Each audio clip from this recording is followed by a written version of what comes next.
Information technology centre को subscribe करने के लिए ये वाला बटन दबाएं। वेलकम फ्रेंड्स, मेरे चैनल इंफॉर्मेशन टेक्नोलॉजी सेंटर में आपका फिर से स्वागत है। अगर चैनल पर पहली बार आए हैं तो मेरे चैनल की प्लेलिस्ट जरूर चेक करें। वहां बेहतरीन इन्वेस्टमेंट प्लान, शेयर मार्केट के video, public provident fund, PPF, sovereign gold bond scheme complete है। इसके अलावा संपूर्ण नेशनल पेंशन स्कीम की सीरीज मैं बता चुका हूं और नेशनल पेंशन स्कीम का ऐसा कोई टॉपिक नहीं है जो मेरे चैनल पर अवेलेबल नहीं है। उम्मीद है आपको आपकी पसंद का और आपकी जरूरत का सारा कंटेंट मेरे अकेले चैनल पर मिल जाएगा। आप मेरे चैनल पर सर्च भी कर सकते हैं ये चीज।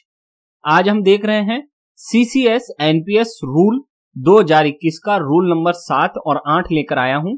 और ये रूल किससे संबंधित है? ये रूल संबंधित है सीसीएस एनपीएस रूल के अनुसार एनपीएस में सरकार का कंट्रीब्यूशन या इंटरेस्ट कितना होगा, उसी की है हमारी कहानी कि सरकार या गवर्नमेंट कितना कंट्रीब्यूशन करेगी और उस कंट्रीब्यूशन पे कितना इंटरेस्ट पेबल होगा अगर कोई केस बनता है तो चलते हैं इस सीरीज में आगे। सीसीएस एनपीएस रूल्स 2021 अब देखते हैं।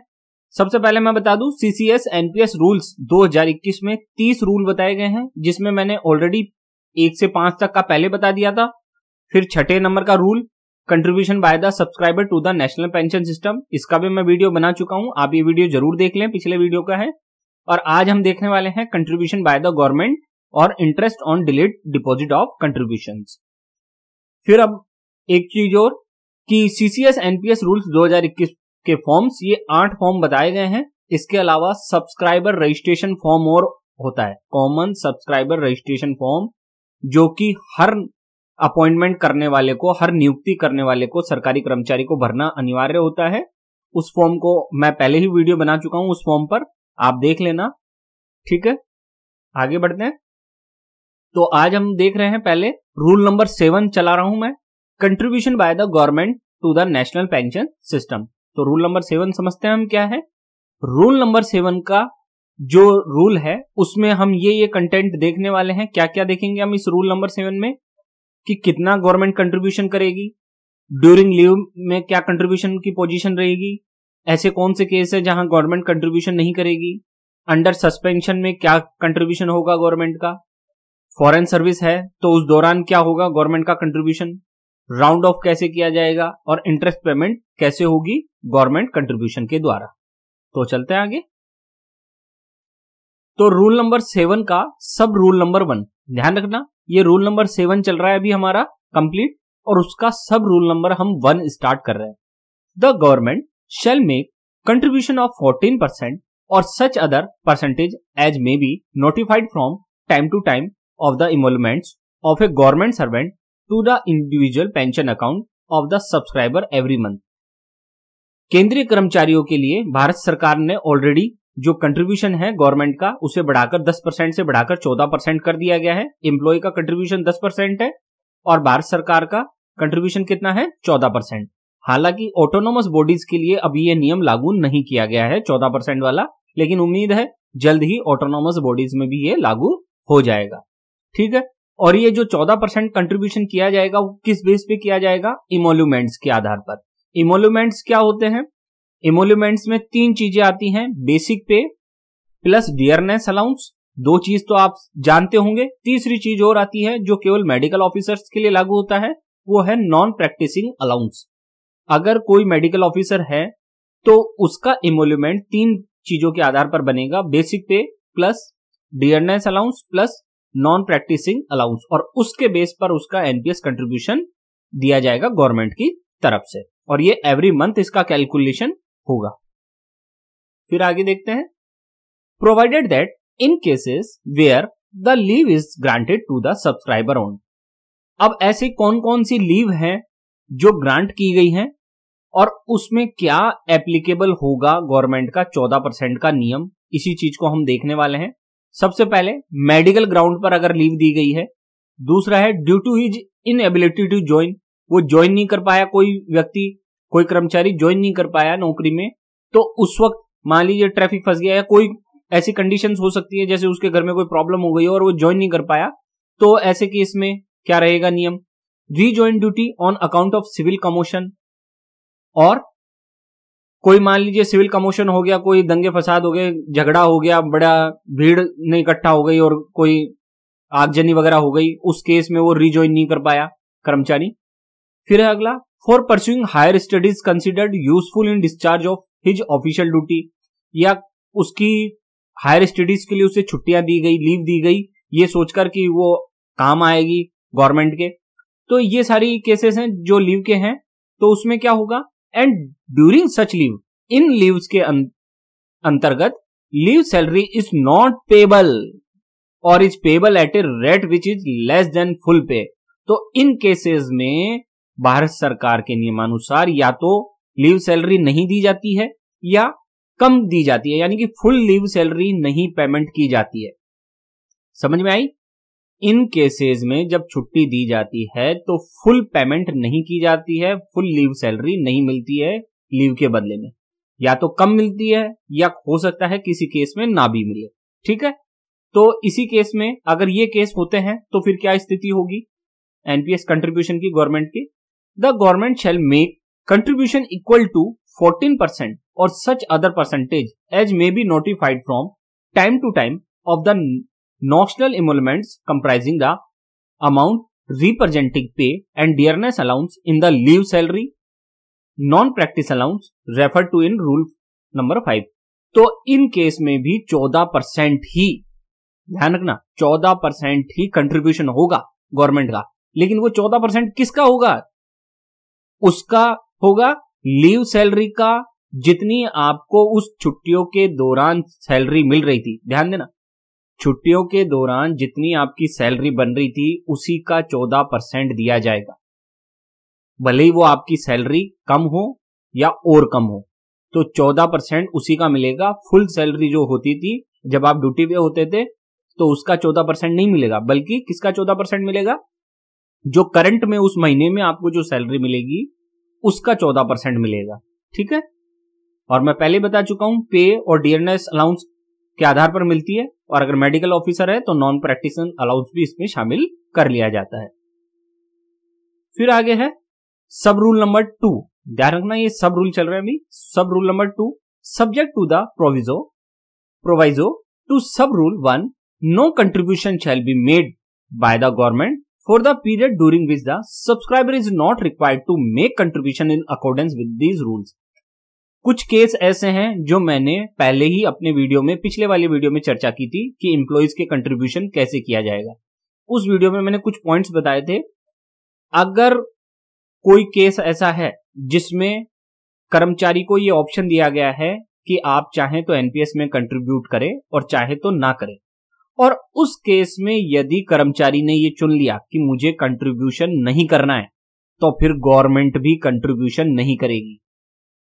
सरल शब्दों में, जब जब गवर्नमेंट कर्मचारी कंट्रीब्यूशन नहीं करेगा एनपीएस में, तब तब गवर्नमेंट भी उसके एनपीएस अकाउंट में कोई कंट्रीब्यूशन नहीं करने वाली है, ऐसा हम कह सकते हैं एक तरह से। ठीक है, इसके लिए आप मेरा पिछला वीडियो जरूर देख लें, कर्मचारी वाला। फिर आगे है रूल नंबर सब रूल 3, ये सब रूल 3 चल रहा है हमारा। ठीक है ना। इन the case of subscriber under suspension, contribution shall be made by the government on the basis of the emoluments determined by considering the subsistence allowance paid to subscriber during the period of such suspension। अब मान लीजिए suspension हो गया कर्मचारी का, उस suspension के दौरान कर्मचारी को क्या पेमेंट मिलती है? फुल सैलरी मिलती नहीं है, जाहिर बात है। क्या मिलता है उसको? सब्सिस्टेंस अलाउंस मिलता है, जीवन निर्वाह के लिए उसको एक अलाउंस मिलता है। और वो अलाउंस कितना होता है? जनरली जो आपकी बेसिक सैलरी होती है उसका लगभग 50% के आसपास वो दिया जाता है। ठीक, सब्सिस्टेंस अलाउंस के लिए आप और रूल्स देख सकते हैं। तो उस सब्सिस्टेंस अलाउंस को ही इमोल्यूमेंट मानकर उसके बेस पर 14% का कंट्रीब्यूशन किया जाएगा गवर्नमेंट के द्वारा, और 10% का कंट्रीब्यूशन किया जाएगा कर्मचारी के द्वारा अगर उसकी इच्छा है तो। ठीक है, तो ये आगे है, provided that no contribution shall be made by the government during the period of suspension where the subscriber had opted not to pay his contribution during the said period of suspension।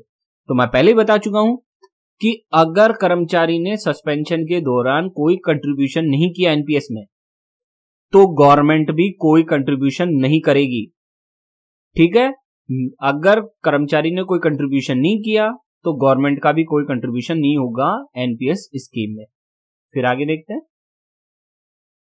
Point number 3 चल रहा है, provided further that where in the final orders passed by the government on conclusion of the inquiry. और मान लीजिए suspension के बाद inquiry खत्म हो गई, ठीक है, सस्पेंशन के दौरान सारी इंक्वायरी कर ली, अब वो सारी इंक्वायरी खत्म हो गई। The period spend under suspension is treated as duty और leave for which leave salary is payable. और उस सस्पेंशन पीरियड को सरकार ने ये मान लिया कि ये ड्यूटी है या ऐसी लीव माना जिसके लिए उसको फुल लीव सैलरी दी जाएगी। अगर ड्यूटी मानकर या लीव मानकर उसे लीव सैलरी दी जाती है सस्पेंशन पीरियड की अवधि के लिए, तो क्या होगा, contribution by the government to the national pension system shall be determined based on the emoluments which the subscriber becomes entitled to for the period of suspension. तो जो पहले किस आधार पर कंट्रीब्यूशन किया था गवर्नमेंट ने, सब्सिस्टेंस अलाउंस के आधार पर। अब जो गवर्नमेंट कंट्रीब्यूशन करेगी वो सब्सिस्टेंस अलाउंस के आधार पर नहीं, बल्कि सब्सिस्टेंस अलाउंस के आधार पर तो वो ऑलरेडी कर चुकी है। ठीक है, अब जो इम्प्लीमेंट बनेगा वो उसका पे plus DA, basic pay plus DA के आधार पर करेगी। तो होगा क्या, ये देखो, होगा ये कि पॉइंट नंबर 3 का ही है, the difference of the amount of contribution to be deposit by the government and the amount of contribution already deposit during the period of suspension shall be credited to the individual pension account of the subscriber along with interest। तो होगा ये कि पहले मान लीजिए सरकार ने कितना पैसा, सब्सिस्टेंस अलाउंस कम होता है, जाहिर बात है, सैलरी का, बेसिक सैलरी का 50% होता है लगभग मान लो, तो उसके आधार पर उसने एनपीएस में कंट्रीब्यूशन किया था जो कि कम कंट्रीब्यूशन हुआ। अब सरकार ने जब उसको सस्पेंशन के बाद उसकी जो सस्पेंशन पीरियड है उसे लीव, फुल लीव वाली सैलरी वाला मान लिया कि इसको लीव सैलरी वाला मान लेते हैं, कोई भी कारण हो चाहे एक्स वाई जेड, उसके कारण उसको मान लिया, तो जो सस्पेंशन में उसको सब्सिस्टेंस अलाउंस दिया जाएगा उसके बदले में उसको क्या मिलनी चाहिए, लीव सैलरी मिलनी चाहिए। तो लीव सैलरी मिलेगी तो फिर कंट्रीब्यूशन भी उतना ही होना चाहिए। तो जितना उसने सब्सिस्टेंस अलाउंस के आधार पर कंट्रीब्यूशन कर दिया था गवर्नमेंट ने पहले, और जितना उसका टोटल बनेगा, उसका जो डिफरेंस होगा वो अब सस्पेंशन के बाद क्रेडिट कर दिया जाएगा वापस उसके एनपीएस अकाउंट में। और जो भी उस क्रेडिट करने के दौरान इंटरेस्ट बनेगा, ब्याज बनेगा, क्योंकि कर्मचारी को जितना टाइम वो सस्पेंड हुआ उतने टाइम उसको एनपीएस में कंट्रीब्यूशन का नुकसान हुआ, तो उसके लिए उसको इंटरेस्ट पे किया जाएगा। The rate of interest for this purpose would be the rate of interest as decided by the government from time to time for the public provident fund deposits. और ये इंटरेस्ट किस आधार पर दिया जाएगा, PPF पर जो इंटरेस्ट दिया जाता है उस आधार पर गवर्नमेंट भी इंटरेस्ट देगी। आपको बताना चाहता हूं, पब्लिक प्रोविडेंट फंड पीपीएफ पर मेरी एक कंप्लीट सीरीज है, पूरी प्लेलिस्ट है, उसे चेक करना, जबरदस्त वीडियो देखने को मिलेंगे। फिर आगे है पॉइंट नंबर 4 है, यानी कि sub rule number 4, contribution by the government to the individual pension account during foreign service. अगर फॉरेन सर्विस कोई कर रहा है इन इंडिया और आउटसाइड इंडिया कर रहा है, इंक्लूडिंग डेपुटेशन है टू यूनाइटेड नेशंस, सेक्रेटेरिएट और other United Nations bodies, the International Monetary Fund IMF, the International Bank of Reconstruction and Development IBRD और the Asian Development Bank ADB और the Commonwealth secretariat और any other international organisations shall be regulated in accordance with the orders issued by Department of Personnel and Training from time to time and the procedure laid down by the authority। तो जो department of personal and training जो इसके लिए निर्धारित करेगी उसके अनुसार ही government contribution करेगी, इसमें कोई अंतर नहीं किया जाएगा। फिर आगे है रूल नंबर 5 है, sub rule 5, the amount of contribution payable shall be rounded off to the next higher rupees. और जितना भी महीने का बनेगा आपका एनपीएस कंट्रीब्यूशन उसको राउंड ऑफ कर दिया जाएगा नेक्स्ट हायर रुपीज में, जितना भी पॉइंट में बनेगा उसे नेक्स्ट हायर रुपीज में कंट्रीब्यूट के लिए कैलकुलेशन किया जाएगा। फिर आगे है sub rule number 6, the provisions regarding timeline as applicable in the case of remittance of contribution by the subscriber would also be applicable for remittance of contribution by the government। जो timeline contribution की subscriber के लिए निर्धारित थी, same वही timeline government contribution के लिए भी निर्धारित है। दोनों की टाइमलाइन में कोई अंतर नहीं है, ठीक है। In case there is a delay in crediting of contribution to the individual pension account of the subscriber beyond the prescribed timeline due to factors not attributable to the subscriber, the amount shall be credited to the individual pension account of the subscriber along with interest for the delayed period as determined in accordance with the rule number 8। तो ऐसे case में जहां कर्मचारी की कोई गलती नहीं है, फिर भी गवर्नमेंट के द्वारा डिडक्शन करने में या उसकी पेमेंट एनपीएस के अकाउंट में जमा कराने में देरी हुई, तो उस पर गवर्नमेंट ब्याज देगी, और वो ब्याज किस आधार पर देगी? रूल नंबर 8 के आधार पर देगी। फिर आगे अब हम आते हैं रूल नंबर 8। अब तक जो चल रहा था रूल नंबर 7 के हमने सब रूल देखे थे, ठीक है। रूल नंबर 7 यहां तक खत्म हो चुका है और अभी स्टार्ट हो रहा है rule number 8, interest on delayed deposit of contribution. तो अब इसमें हम देखते हैं कि अगर देरी से कंट्रीब्यूशन किया तो क्या इंटरेस्ट बनेगा, ये गवर्नमेंट के लिए है। फिर है नंबर 1 इसमें, in case of delay due to factors not attributable to the subscriber. ऐसा कोई भी केस जिसमें कर्मचारी की कोई गलती नहीं है और फिर भी एनपीएस अकाउंट में कंट्रीब्यूशन में देरी हुई है पैसा कंट्रीब्यूट करने में, तो ऐसे केस में क्या होगा? कौन कौन से केस है ऐसे? देखिए number 1, commencement of monthly contribution on account of delay in registration of the subscriber in the national pension system beyond the time limits prescribed in rule 4। जैसे ही कोई कर्मचारी नियुक्त होता है, न्यू अपॉइंटमेंट होती है, तो उसका रजिस्ट्रेशन होता है एनपीएस में। तो एनपीएस में रजिस्ट्रेशन होते ही जो कटौती होगी, रजिस्ट्रेशन किया जैसे ही कर्मचारी ने, उसके बाद जो कटौती होगी, अगर उस कटौती को करने में देरी कर दी और उसको डिडक्शन नहीं किया उसका और उसको जमा नहीं किया, तो उस पे अगर जो ब्याज बनेगा, पेनल्टी बनेगी यानी कि इंटरेस्ट बनेगा, वो जमा कराया जाएगा गवर्नमेंट के द्वारा। ये गवर्नमेंट का मतलब यहाँ कौन है?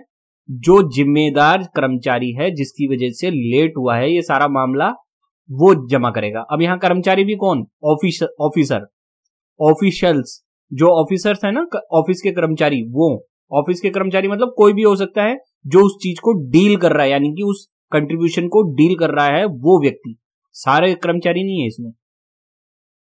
फिर इसमें रूल नंबर 8 में ही देखते हैं हम number 2, deduction of monthly contribution from salary of the subscriber और crediting to his individual pension account beyond the time limit prescribed in rule number 6।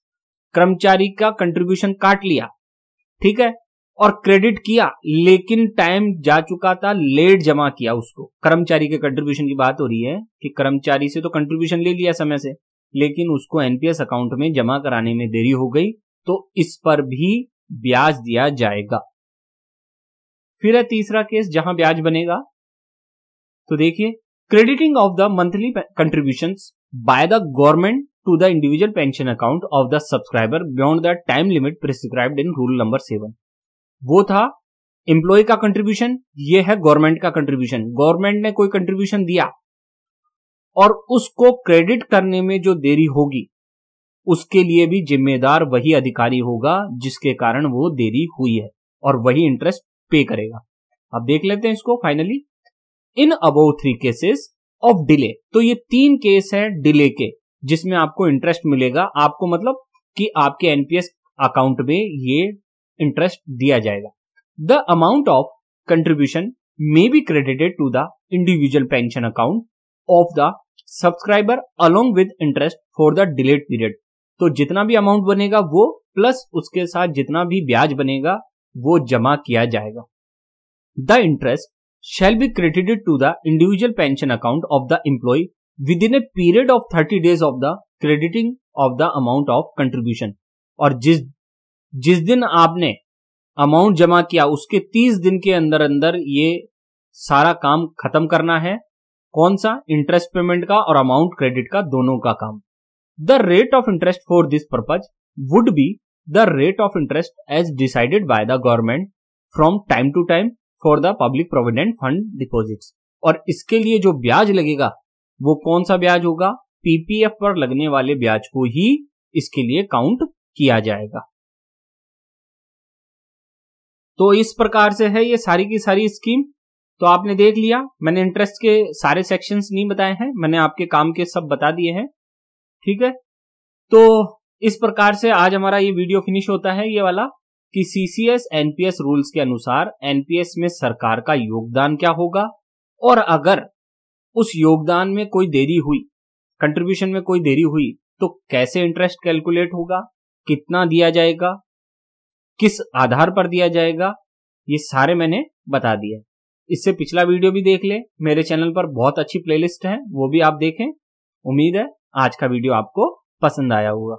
Friends, channel अच्छा लगा हो तो सब्सक्राइब जरूर करें। मेरे चैनल पर आपको संपूर्ण शेयर बाजार, नेशनल पेंशन स्कीम और बेस्ट इन्वेस्टमेंट प्लान्स की 100% सही और संपूर्ण जानकारी मिलेगी। आप मेरे चैनल पर प्लेलिस्ट जरूर चेक करें, वो नीचे की साइड में है, देखें उसको। और आज का पूरा वीडियो देखने के लिए आपका बहुत बहुत धन्यवाद।